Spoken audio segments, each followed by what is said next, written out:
Kristine Davis. I'm a licensed counselor here at Avenues as well as a NeurOptimal trainer, and I'm going to tell you about what happens in a neurofeedback session.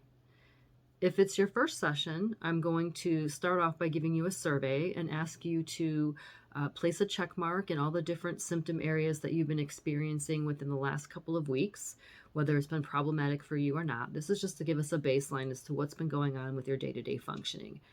And these symptoms are going to be asking you questions are going to be in the areas of what's going on within your body, what your behaviors are like, what's happening within your mood, patterns with your sleep, with your appetite, memory issues, and things like your focus.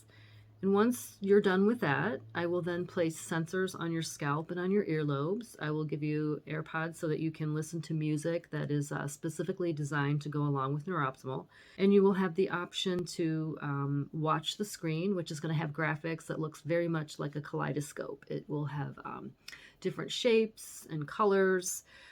It's really kind of cool. Some people choose to look at it. Some people choose to just close their eyes and relax.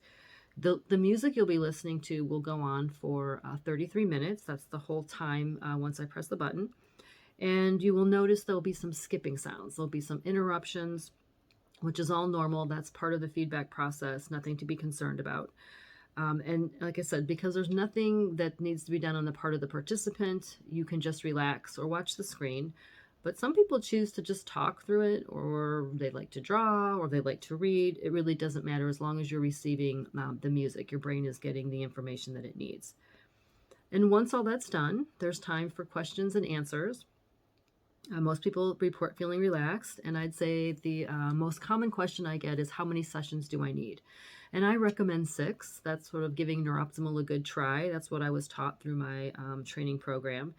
And it's also a good time after having so many sessions that the participant gets to decide what they want to do. But it's also a good time to make a comparison between what was happening with your survey and how many check marks did you have prior to doing NeurOptimal, and then looking at how many check marks you have after however many sessions. And 6 is a good determination.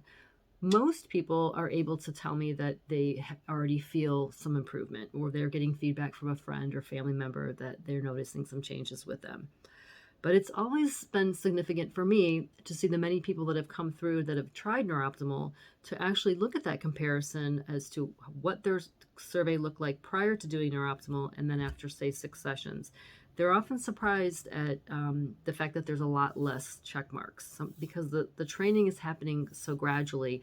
People are not always really remembering, kind of the progress. They're not really aware of the improvements as quickly as they happen. So it's really been sort of an increased awareness for many people. And that's what happens in a session.